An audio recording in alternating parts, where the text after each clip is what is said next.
Hello all of you. Hello friends. आज 4 सितंबर, आपका स्वागत है फिर से मेरी क्लास में।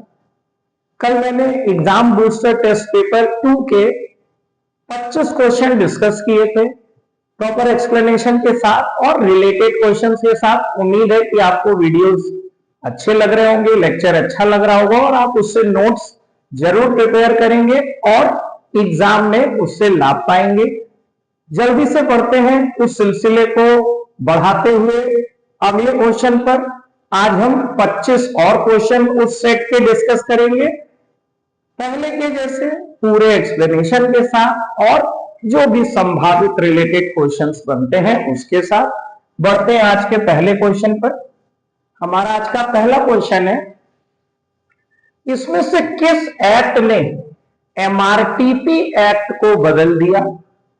ठीक है, एमआरटीपी एक्ट का फुल फॉर्म है monopolies and restrictive trade practices act. ये मोनोपोली और रेस्ट्रिक्टिव प्रैक्टिसेस से बाकी कंपनियों को और कंज्यूमर्स को बचाने के लिए 1969 में ये एक्ट पास किया गया था। बाद में 2002 में कंपटीशन एक्ट नाम के एक एक्ट ने एमआरटीपी एक्ट को समाप्त करके उसका स्थान ले लिया। कंपटीशन एक्ट अब लागू है जिसमें अमेंडमेंट्स होते रहते हैं, लेकिन एमआरटीपी एक्ट अब एग्जिस्टेंस में नहीं है। जल्दी से अगले क्वेश्चन पर। देखिए, लिखा है place for everything and everything in its place. हर वस्तु के लिए एक स्थान और हर वस्तु अपनी जगह पर। ये प्रिंसिपल किसने दिया था? हेनरी फ्योल ने। इसका मतलब क्या था? ये हेनरी फ्योल के 14 फेमस प्रिंसिपल्स में से एक है। इक्विटी मतलब है सबको बराबरी की निगाह से देखना। डिसिप्लिन का मतलब है रूल्स रेगुलेशन मानना। यूनिटी ऑफ डायरेक्शन का मतलब है अलग अलग विभागों में अलग अलग काम करते हुए भी एक ही ऑब्जेक्टिव के लिए काम करना। इसका मतलब होता है ऑर्डर। इसका सही आंसर है ऑर्डर। हर व्यक्ति का एक निश्चित स्थान और हर वस्तु का एक निश्चित स्थान और वो वस्तु या इंसान उसी जगह पर मिलना चाहिए, ऐसा हेनरी फ्योल ने ऑर्डर नाम के अपने प्रिंसिपल में बताया था, जो 14 फेमस प्रिंसिपल्स में से एक है। अगले क्वेश्चन पर, एसईजेड का क्या मतलब होता है? एसईजेड का मतलब होता है special economic zone. Special economic zone यानी ऑप्शन नंबर डी।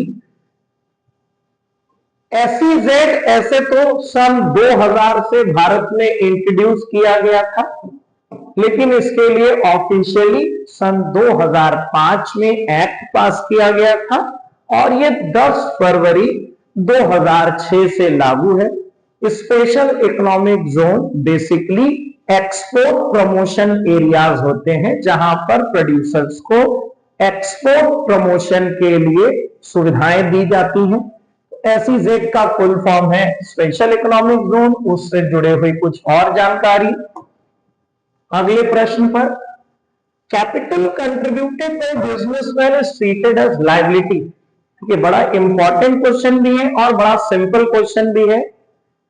जब कोई व्यापारी व्यापार शुरू करता है तो वो अपना ही पैसा लगाता है, फिर भी वो पैसा जो कैपिटल कहलाती है वो लायबिलिटी क्यों मानी जाती है, जबकि वो उसका खुद का पैसा है?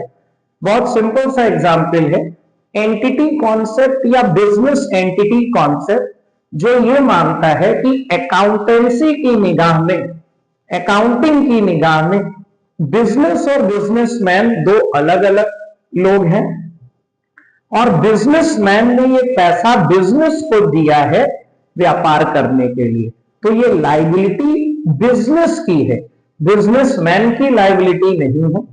व्यापार में हम जितनी भी एसेट्स लायबिलिटीज लिखते हैं वो सब बिजनेस की होती है। Liabilities belong to business, assets belong to business. तो ये लायबिलिटी बिजनेस की होती है।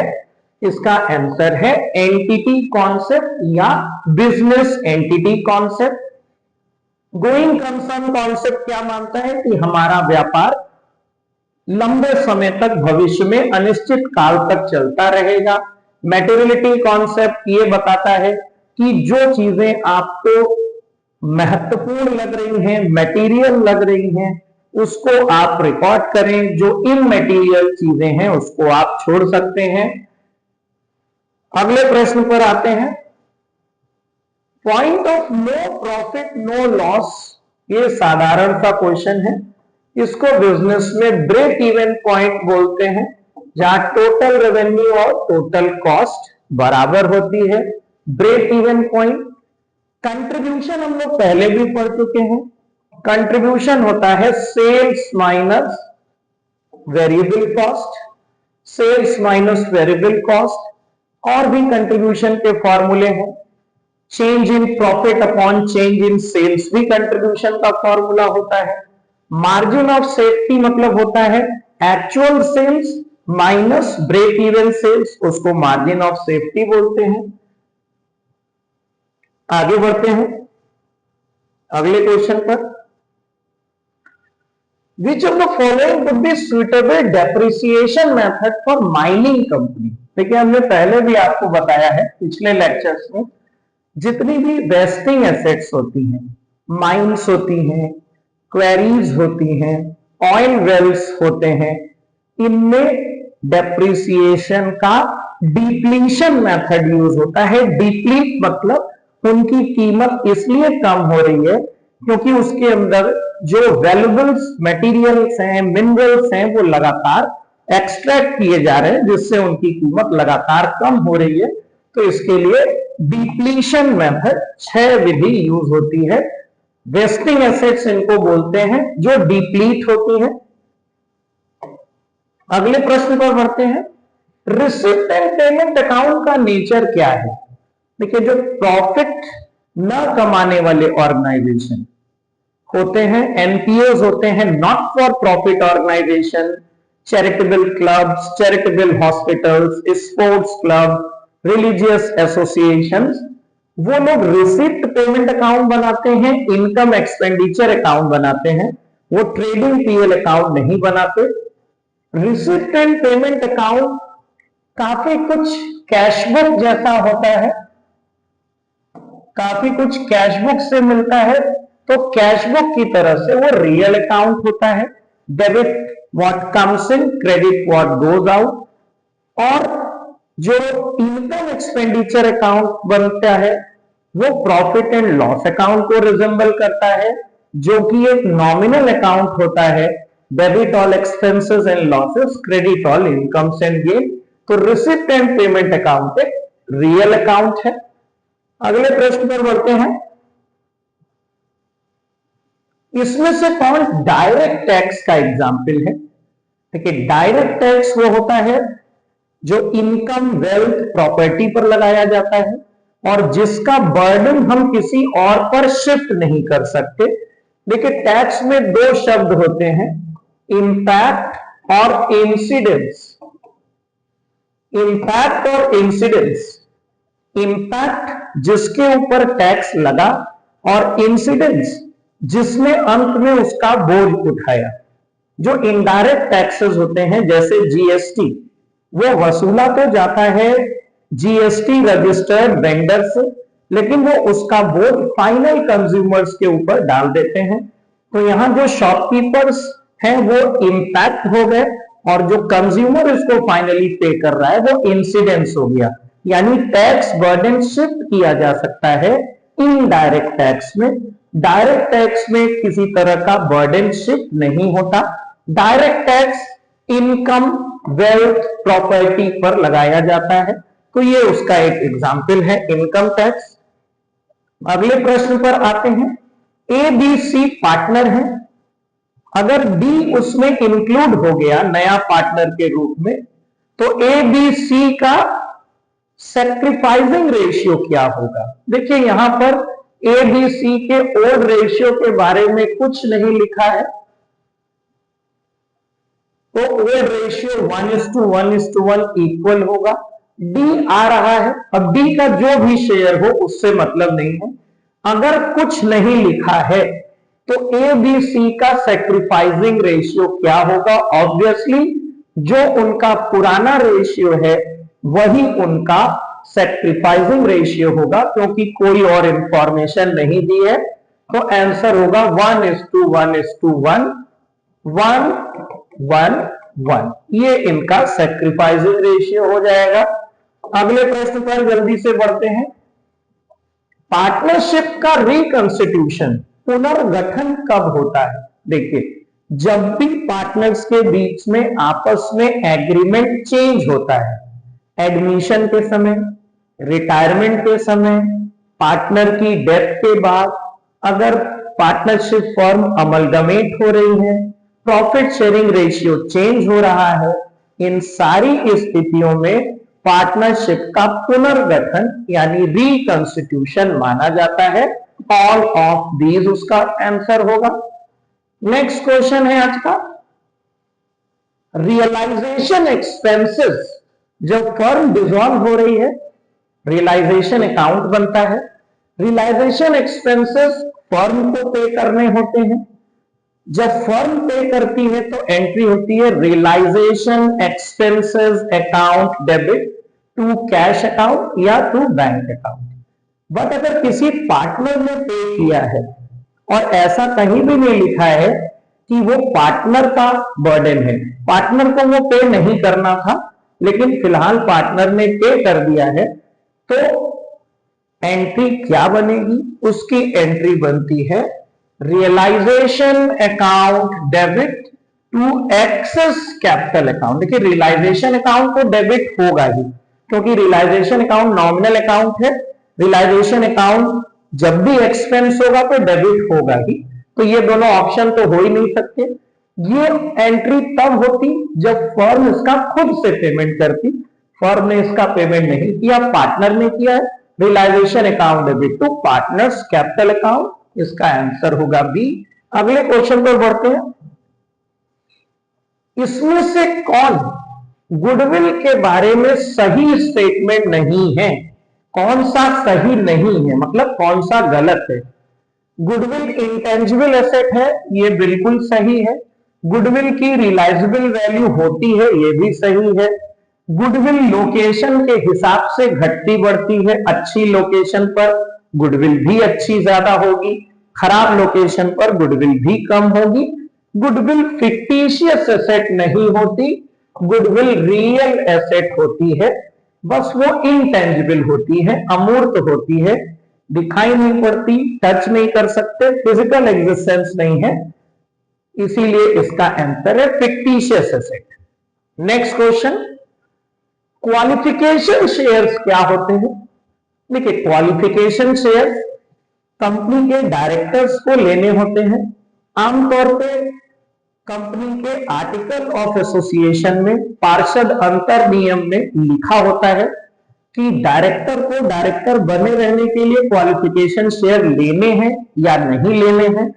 अगर उसमें है तो कंपनी के डायरेक्टर्स को कुछ मिनिमम अमाउंट जो भी बताया गया होगा उतने शेयर्स लेने होंगे, शेयर होल्डर्स बनना होगा, तभी वो कंपनी के डायरेक्टर बने रह सकते हैं। ये कंपनी के डायरेक्टर्स के लिए होता है। और अब कोई भी कंपनी का डायरेक्टर बिना डिन नंबर लिए, डायरेक्टर्स आइडेंटिफिकेशन नंबर प्राप्त किए बगैर आप भारत में किसी भी कंपनी के डायरेक्टर नहीं अपॉइंट हो सकते हैं। अगला क्वेश्चन आज का, डिप्रेशन के बाद क्या आता है? देखिए, ये आपने पढ़ा हुआ है, इस तरीके से इकोनॉमिक साइकिल चलती है। ये प्रॉस्पेरिटी होती है जिसको बूम भी बोलते हैं, उसके बाद रिसेशन आता है जो अगर गहरा गया तो डिप्रेशन में कन्वर्ट हो जाता है, इसके बाद रिकवरी होती है और फिर से बूम यानी कि प्रॉस्पेरिटी आती है। तो depression is followed by recovery. Stagflation मैंने पिछले क्लास में भी बताया था, स्टैग्नेशन प्लस इन्फ्लेशन, जब इकोनॉमी स्टैग्नेंट है और महंगाई भी बढ़ रही है, उसको स्टैग्नेशन बोलते हैं। नेक्स्ट क्वेश्चन, गिवन गुड्स का डिमांड कर्व कैसा होता है? आमतौर पे आपने पढ़ा है प्राइस और क्वांटिटी, जो नॉर्मल गुड्स हैं उनका डिमांड कर्व डाउनवर्ड स्लोपिंग होता है because of inverse relationship between the price of the commodity and it's quantity demanded. लेकिन गिवन गुड्स क्या होते हैं? गिवन गुड्स में ये गिवन गुड्स है, गिवन गुड्स में डिमांड कर्व अपवर्ड स्लोपिंग होता है। गिवन गुड्स कुछ स्पेशल टाइप के इंफीरियर गुड्स होते हैं जिसका प्राइस बढ़ने पर कंजम्पशन बढ़ा दिया जाता है और प्राइस गिरने पर कंजम्पशन घटा दिया जाता है। So given goods are special types of inferior goods, the quantity of which rises with the increase in its price and quantity falls with the decrease in the price। तो इसका answer है upward sloping. Downward given के case में नहीं होता, parallel to x और Y axis option सही नहीं है। अगले क्वेश्चन पर बढ़ते हैं। हायर परचेज, देखिए हायर परचेज और इंस्टॉलमेंट दो बड़े मिलते जुलते परचेज सिस्टम है। हायर परचेज में हम हायरर माने जाते हैं, एक तरीके से हमने गुड्स किराए पर लिया है। जब आप आखिरी इंस्टॉलमेंट दे देते हैं तब आप गुड्स के ओनर बनते हैं, अदरवाइज जो सेलर है वही उसका ओनर होता है। इस बीच में आप गुड्स को सेल भी नहीं कर सकते हैं और अगर आप डिफॉल्ट करते हैं तो सेलर आपके गुड्स को वापस भी ले जा सकता है। इंस्टॉलमेंट पेमेंट सिस्टम में आप कॉन्ट्रैक्ट करते ही उसके ओनर बन जाते हैं। अगर आप डिफॉल्ट करते हैं तो सेलर आपके गुड्स को नहीं ले जा सकता। आप गुड्स को अपने पास लाने के बाद कभी भी उसको सेल कर सकते हैं। अगर आप डिफॉल्ट भी करते हैं तो सेलर आपके ऊपर केस कर सकता है पैसे के लिए, लेकिन वो गुड्स वापस नहीं ले जा सकता। हायर परचेज सिस्टम में जो रिलेशन होता है वो बेलर और बेली का होता है। बेलर आप हैं, बेली जिसने गुड्स दिया है। डेटर क्रेडिटर का रिलेशन इंस्टॉलमेंट सिस्टम में होता है। डेटर और क्रेडिटर, आपने खरीदा, किसी ने बेचा, तो ये डेटर और क्रेडिटर का रिलेशन है। बॉरोवर और लेंडर, पैसा होता है जब पैसे का लेन देन होता है। पाउनर पाउनी जो होता है, पाउनर पाउनी कब होता है? इसको बोलते हैं प्लेज का एग्रीमेंट। जब आप किसी के पास गुड्स रखते हैं और पैसे लेते हैं उसके बदले, जैसे आपने अपना मोबाइल किसी के पास रखा, 5,000 रुपए उसे लिए कि मैं 1 महीने बाद पैसे दे करके गुड्स वापस ले लूंगा, वो जो एग्रीमेंट होता है प्लेज बोलते हैं, उसमें पाउनर और पाउनी का रिलेशन होता है। बेलर बेली का और एग्जांपल, आपने गाड़ी दिया सर्विस के लिए तो ये बेलर और बेली का रिलेशन है, बेलमेंट का। आपने मोबाइल दिया सर्विस के लिए, आपने टेलर को कपड़े दिए सिलने के लिए, ये सब बेलमेंट होता है जिसमें बेलर और बेली का रिलेशन होता है। अगले क्वेश्चन पर आते हैं। डीवैल्यूएशन और रीवैल्यूएशन ऑफ डोमेस्टिक करेंसी, अवमूल्यन और पुनर्मूल्यन सरकार द्वारा किस विनिमय दर प्रणाली में किया जा सकता है? देखिए आज के समय में जो करेंसी का एक्सचेंज रेट होता है वो सरकारें फिक्स नहीं करती हैं। वो जैसे स्टॉक मार्केट में शेयर्स के दाम अपने आप डिमांड और सप्लाई से घटते बढ़ते हैं, उसमें किसी का कोई एक्टिव रोल नहीं होता। उसी तरह से अब फॉरेन करेंसी और आपकी करेंसी का जो प्राइस का रेशियो है, सपोज कि किस रेट पर हम यूएस डॉलर को एक्सचेंज करेंगे इंडियन करेंसी से, अब इसको भारत सरकार या कोई अथॉरिटी डिसाइड नहीं करती। अब ये market mechanism of demand and supply से डिसाइड होता है। लेकिन पहले 1990s तक भारत में fixed exchange rate system use हुआ करता था, जिसमें रुपए का डीवैल्यूएशन और रीवैल्यूएशन किया जाता था। भारत ने कई बार रुपए का डीवैल्यूएशन किया है, यानी रुपए को डॉलर के और फॉरेन करेंसी के मुकाबले कमजोर किया गया है ताकि हमारे देश से एक्सपोर्ट बढ़ सके। रीवैल्यूएशन कभी किया नहीं गया है, यानी फॉरेन करेंसी के मुकाबले आपने अपने देश की करेंसी को स्ट्रांग बनाना, ऐसा कभी किया नहीं गया। डीवैल्यूएशन हुआ है, लेकिन ये दोनों चीजें फिक्स्ड एक्सचेंज रेट सिस्टम में ही संभव थी। आज ये संभव नहीं है, क्योंकि अब जो होता है वो डेप्रिसिएशन और एप्रिसिएशन होता है। अब अगर करेंसी की कीमत कमजोर होती है तो उसको बोलते हैं डेप्रिसिएशन। अगर $1 80 रुपए से बढ़कर $1 90 हो जाए तो अब उसको बोलते हैं डेप्रिसिएशन ऑफ करेंसी। अब डेप्रिसिएशन और एप्रिसिएशन होता है जिसको फ्लेक्सिबल एक्सचेंज सिस्टम या फ्लोटिंग एक्सचेंज रेट सिस्टम बोलते हैं, जो अब चलता है। ये दोनों टर्म्स फिक्स वाले में होते थे। अगला प्रश्न, इनकम टैक्स के मुताबिक एक पर्सन जो एक बेसिक कंडीशन और एक एडिशनल कंडीशन पूरी करे उसको क्या बोलते हैं? ये कंडीशंस आपको एक बार देखना पड़ेगा, मैंने कुछ लेक्चर्स बनाए हैं उसमें मैं आपको दूंगा ये कंडीशन। जो पर्सन बेसिक कंडीशन में से एक और एडिशनल कंडीशन में दोनों फुलफिल करता है वो ऑर्डिनरी रेसिडेंट कहलाता है।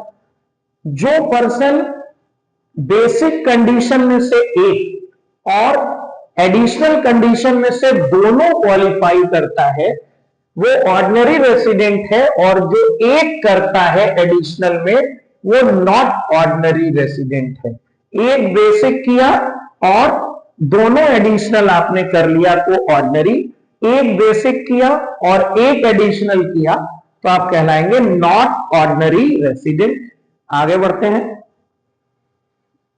एजुकेशन सेस किस इनकम पर लगता है? देखिए, अब एजुकेशन सेस खत्म हो गया है, अब आता है हेल्थ एंड एजुकेशन सेस, जो कि 4% के हिसाब से लगाया जाता है और वो हर इनकम पर लगता है। मतलब अगर आपकी इनकम टैक्सेबल है, भले 100 रुपया आपका टैक्स क्यों न बन रहा हो, उस पर 4% के हिसाब से हेल्थ एंड एजुकेशन सेस लगाया जाएगा। तो इसका आंसर है ऑल टैक्सेबल इनकम। अगला क्वेश्चन आज का, इनकम विच एक्रूज और अराइजेस आउटसाइड इंडिया, भारत के बाहर उत्पन्न हुई और प्राप्त भी भारत के बाहर है, वो किसके लिए टैक्सेबल है? इसका सही उत्तर है ऑर्डिनरी रेसिडेंट। अगर आप भारत के लिए पिछले फाइनेंशियल ईयर में ऑर्डिनरी रेसिडेंट घोषित किए गए हैं तो आपको इस इनकम पर भी टैक्स देना होगा जो आपने भारत के बाहर कमाई है और भारत के बाहर ही प्राप्त की है। बाकी लोगों को इस इनकम पर टैक्स नहीं देना होगा। अगले क्वेश्चन पर आते हैं। इसमें से कंपनी की रेसिडेंशियल स्टेटस के लिए क्या वाक्य सही है? देखिए, अगर आप इंडिविजुअल हैं तो आप ऑर्डिनरी रेसिडेंट भी घोषित हो सकते हैं, नॉट ऑर्डिनरी रेसिडेंट भी घोषित हो सकते हैं। कंपनी कभी भी नॉट ऑर्डिनरी रेसिडेंट घोषित नहीं हो सकती। कंपनी या तो नॉर्मल रेसिडेंट होगी या नॉन रेसिडेंट होगी। तो यहां लिखा है company can never be classified at not ordinary resident. ये सही है, चाहे मिनिस्ट्री ऑफ फाइनेंस से पूछना हो या मिनिस्ट्री ऑफ कॉमर्स से, कंपनी किसी भी हालत में not ordinary resident income tax की निगाह में घोषित नहीं की जा सकती। कंपनी जब भी होगी ऑर्डिनरी रेसिडेंट ही होगी। इसके बाद है टीडीएस का फुल फॉर्म क्या होता है? सिंपल सा क्वेश्चन है। टीडीएस का फुल फॉर्म होता है tax deducted at source. Suppose हमारी सैलरी आ रही है और एक अनुमान के मुताबिक हमारी सैलरी टैक्सेबल दायरे में जा रही है, तो सारा टैक्स साल के अंत में न काट करके हर महीने कुछ पैसा हमारी सैलरी से काट कर हमें पैसा दिया जाता है, जिसको टीडीएस बोलते हैं, टैक्स डिडक्टेड एट सोर्स। अगला प्रश्न है, इसमें से कौन एक प्रोग्रेसिव टैक्स है? प्रगतिशील कर वो होता है जिसकी दर भी कमाई के साथ बढ़ती रहती है। आप इनकम टैक्स स्लैब देखेंगे तो किसी के लिए 10% है, कभी वो 20% है, ज्यादा इनकम पर और परसेंट बढ़ जाता है। तो इनकम टैक्स प्रोग्रेसिव है, जीएसटी प्रोग्रेसिव नहीं है। जीएसटी की जो दर फिक्स है वो सबके लिए फिक्स है। अगर आपने कोई एक मोबाइल खरीदा तो कोई भी उस मोबाइल को खरीदेगा, सबके लिए सेम टैक्स होगा, लेकिन इनकम टैक्स का परसेंटेज जो रेट है वो भी इनकम के साथ साथ बढ़ता जाता है। तो इनकम टैक्स एक प्रोग्रेसिव टैक्स है, ये सब प्रोग्रेसिव टैक्स नहीं है। अभी फिलहाल 3 सितंबर 2025 के मुताबिक जीएसटी में अब 5% और 18% का स्लैब बचा है, 12% और 28% का स्लैब हटा दिया गया है। ये एक महत्वपूर्ण जानकारी है। अगले प्रश्न पर आते हैं। मीन और मोड की वैल्यू दी है। मीन है 4, मोड है 10, तो आपको मीडियन की वैल्यू निकालनी है। देखिए, ये मीन एक्स बार जिसको बोलते हैं, मोड जिसको जेड से डिनोट करते हैं, और मीडियन जिसको एम से डिनोट करते हैं। ये एक फॉर्मूला है, 3 median minus 2 mean is equals to mode. Mode की वैल्यू 10 है, मीडियन मालूम नहीं है, 2 इंटू मीन की वैल्यू दी है 4, ये हो गया 10। ये इधर आएगा 10 plus 8 is equals to 3 median. Median is equals to 18/3, यानी कि मीडियन की वैल्यू 6 आ जाएगी। Median is equals to 6। ये मोड का फॉर्मूला है, 3 मीडियन माइनस 2 मीन। इसके हिसाब से ये आंसर आएगा 6। अब आज के आखिरी क्वेश्चन पर,